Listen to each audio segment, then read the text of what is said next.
उत्सव चालू आहे आणि सर्वांसाठी आनंदाचा दिवस आहे. आपण या दुर्गादेवीची पूजा करतो, आरती करतो आणि या दिवसामध्ये आपण शक्ती प्राप्त करत असतो. शक्ती कशासाठी असते की आपण वाचलं पाहिजे, आपलं संरक्षण करता आलं पाहिजे. आपल्या जीवाला कुठल्या गोष्टीकडून धोका असेल तर त्यापासून आपल्याला वाचता आलं पाहिजे. तर मी तुम्हा सर्वांना या मानकुलीच्या शाळेतील सर्व विद्यार्थ्यांना पहिला शुभेच्छा देतो नवरात्र उत्सवाच्या. दुर्गा माता की परत एकदा दुर्गा माता की. माझं नाव आहे सर्पमित्र प्रवीण पाटील. मी सुरळ गावात राहतो, भिवंडी तालुक्यातील आपल्याच विभागात आहे. ठीक आहे. तर इथे येण्याचा विषय असा आहे, आपल्या शाळेला भेट देण्याचं कारण असं आहे की रविवारी डोंबिवलीमध्ये एक अत्यंत म्हणजे खूपच वाईट गोष्ट घडली आहे की एक छोटीशी 4 वर्षाची चिमुकलीला रात्री साप चावला. त्याच्यानंतर तिला त्रास झाल्यानंतर तिच्या मावशीला समजलं आणि मावशीला वाटलं की असंच काहीतरी चावलं असेल, मच्छर किंवा काहीतरी टोचलं असेल. तर तिने तिला परत झोपवण्याचा प्रयत्न केला आणि ती देखील सकाळी 5च्या सुमारास झोपायला गेली.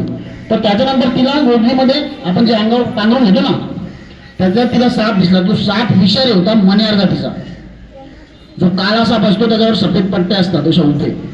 तर तिला समजलं की ही जी रडत आहे किंवा हिला जो त्रास होतोय हा साप चावलेला होतोय आणि तिचाही साप चावला. तर उपचारादरम्यान त्यांचं दोघांचा देखील मृत्यू झाला. अशी दुर्दैवी घटना आपल्या या परिसरामध्ये घडली आहे. तर आपण सगळे लहान आहेत, आता इयत्ता 1ली, 2री, 3री, 4थी, 5वी, 6वी, 7वी पर्यंत का.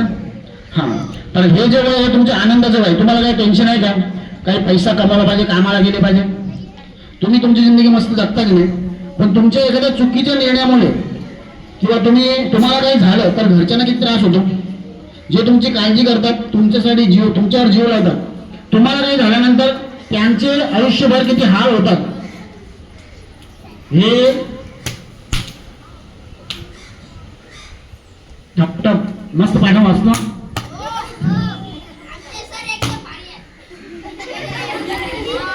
मस्ती नाही, मजाक नाही. तुम्हाला जर कमीच मारतात, मी अजून मारला असता. चला आता आपण मुख्य मुद्द्यावर येऊ. आपण इथं एकत्र जमण्याचं कारण काय आहे तर विषय आहे साप आणि सर्पदंश. व्हिडिओ चालू आहे ना? नक्की. तर मी विनंती केली तर मला इथं बोलण्याची संधी दिली सरांनी आणि मॅडम यांनी. तर मी पहिल्यांदा आभार व्यक्त करतो की 10 मिनिटं इथं मला बोलण्याची संधी दिली आहे आणि इतक्या सर्व मुलांना. आता सापापासून आपल्याला धोका कसा आहे? साप विषारी असतात आणि ते चावल्यानंतर आपला मृत्यू होऊ शकतो. ही किती खतरनाक गोष्ट आहे. म्हणजे भगवंताने आपल्याला इतकं सुंदर जीवन दिलंय, मनुष्य देह दिलंय. म्हणजे सृष्टीमध्ये जेवढे काही जीवजंतू, प्राणी, वृक्ष, वनस्पती आहेत त्याच्यामध्ये तुम्हाला जो जन्म भेटला मनुष्य जन्म तो सर्वात श्रेष्ठ आहे. आणि तो भगवंताने दिलेलं जीवन आपल्याला चांगली शाळा शिकून, अभ्यास करून, मोठा होऊन काहीतरी बनवून दाखवून त्याचं कायम करण्यासाठी. पण तुम्ही मध्येच जर असे कुठेतरी फिरायला गेले, पाण्यात पोहायला गेले, तिथं आता एक मुलगा बघितला तो काही पाण्यामध्ये असा मासे पडतो, साप पडतो, काय माहिती. अशा काही चुकीच्या घटना घडतात किंवा मैत्रीमध्ये पोहायला जातात आणि कधी कधी पळून पण बुडून मृत्यू होतो, कधी कधी सर्पदंश मृत्यू होतो. या सगळ्या गोष्टींपासून वाचण्यासाठी आपल्याला काही गोष्टींचं ध्यान ठेवावं लागतं. त्याच्यामध्ये ध्यान जर नसलं तर असे पाठीवर फटके बसतात. म्हणून आपण विद्यार्थी आहेत, विद्या ग्रहण करण्याचं आपलं काम आहे. म्हणजे शिक्षक आपल्याला काय सांगतात ते शिकण्याचं आणि ते आयुष्यात उतरवण्याचं आपलं काम आहे. ठीक आहे. ओके, पुढे जाऊ. सर्वजण आपण प्रार्थना करत असतो, गुरु ब्रह्मा गुरु विष्णू गुरुदेव महेश्वर गुरु साक्षात परब्रह्म तस्मै श्री गुरुवे नमः. म्हणजे गुरुजनांना आपण देवाचं स्थान देतो. ठीक आहे. मग त्यांनी सांगितलेलं आपल्याला ऐकायचंच आहे. आपण चुकत असेल तर असे पाठीवर फटके पडणार आहे. तर विषारी सापांमध्ये 4 साप येतात. कोणाकोणाला माहित आहे का साप विषारी असतात आणि त्यांचे नाव? King cobra. अजून कोणते कोणते साप माहिती तुम्हाला? मी इकडे मुलांकडे विचारतो. नाग, अजगर, कोब्रा. आता मी इकडे येतो. आता कसं आहे? अनाकोंडा, ऐकून बोला. ओके ओके ओके ठीक आहे. म्हणजे बऱ्यापैकी तुम्हाला सापांच्या विषयी माहिती आहे. ठीक आहे. तर विषारी साप कोणते बघा. आपण मंदिरामध्ये जातो किंवा भगवान शंकराच्या मंदिरामध्ये गेल्यानंतर शिवलिंगावर जो नाग असतो ना फोन करून अनंत वासुकी शेषनाग किंवा आपण म्हणू शकतो की नाग ज्याला बोलतो किंग कोब्रा इंग्लिश मध्ये बोलतात. किंग कोब्रा जो फोन करतो आणि तो अत्यंत विषारी असतो आणि त्याला भारतीय संस्कृतीमध्ये खूप महत्वाचं स्थान आहे. कारण आपण त्याला नागपंचमीच्या दिवशी त्याचं पूजन पण करतो. याचा अर्थ आपण साप मारले पाहिजे का. पण ते विषारी असतात. ते चावले तर आपला जीव जाऊ शकतो. म्हणून आपण त्यांच्यापासून लांब राहू शकतो. आता याला कोणी मारायला आला तर वेळ स्वतःला वाचवण्यासाठी प्रयत्न करेल ना.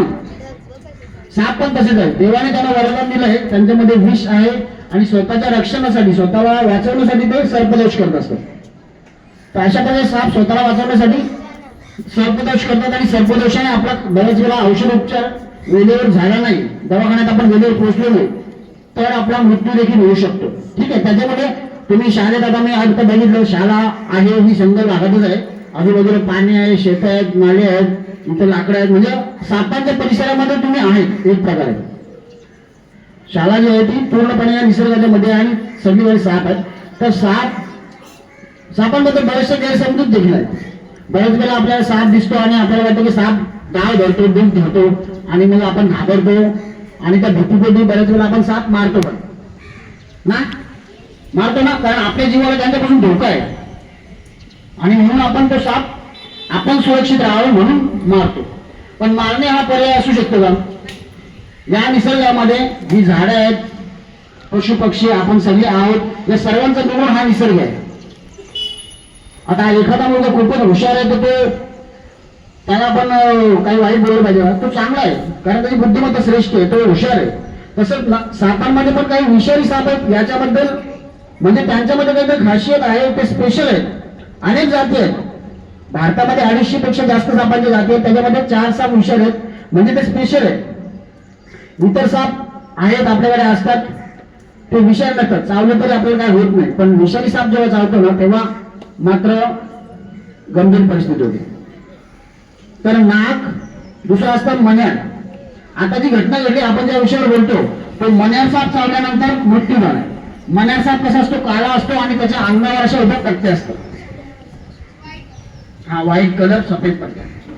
दुसरा साप असतो सॉस्केल वायपर म्हणजे फोर्से ज्याला बोलतात. तो आपल्याकडे कमी असतो, असतो.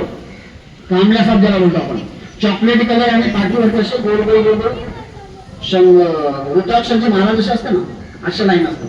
तर हे साप खूप विषारी असतात. तुम्ही काळजी घ्या. शाळेतनं घरी जाताना किंवा घरातनं शाळेत येताना तुम्ही शाळा आणि घरचा जो रस्ता पकडायचा. इथं तिथं तल्यावर फिरायला गेला, शेतात फिरायला गेला, त्या नाल्यामध्ये तुम्ही मासे पडायला गेला किंवा त्या लाकडामध्ये मध्ये बसला. साप कुठेही असू शकतो निसर्गामध्ये, त्याच्या कुठेही तो राहू शकतो आणि कुठल्या क्षणी आपल्या जीवावर बेतेल हे सांगता येत नाही. म्हणून काळजी घ्यायची. आता घटना घडल्यानंतर बऱ्याचशा यंत्रणा कामाला लागतील. खूप यंत्रणा असतात. वैद्यकीय क्षेत्रातील राजकारणी सगळ्याकडे आपण दुर्लक्ष केलेलं बघतो. पण अशा काही घटना घडतात, एखादा जीव जातो तेव्हा कुठेतरी केला जातो. म्हणून सर्वांना विनंती आहे सापांपासून लांब राहा. साप विषारी असेल नसेल तुम्हाला काही माहित नाही, पण साप म्हटला की तुम्ही लांब राहायचं.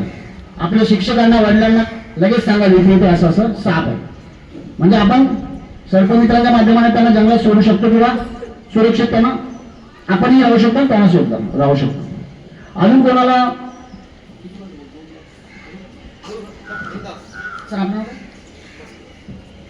तर मी परत एकदा आभार व्यक्त करतो म्हस्के सरांचा की आणि मोरे मॅडम यांचा की विनंती केल्यानंतर आपल्याला लगेच ही संधी भेटली आणि तुमच्यासाठी जीवनातील हा आनंदाचा दिवस आहे. दररोज तुम्ही शाळेत येतात, सर शिकवतात, सगळ्याच गोष्टी आपण लक्षात नाही ठेवू, पण आताचे हे 10 मिनिटं तुम्ही नक्कीच आयुष्यभर लक्षात ठेवा. बरोबर का. कारण आजच्या दिवशी काहीतरी वेगळे घडले दररोजपेक्षा. बरोबर ना. मी लक्षात राहील ना. सर्पदंशाने माझा देखील कधी मृत्यू होऊ शकतो. त्याच्याबद्दल माझा चेहरा लक्षात ठेवा.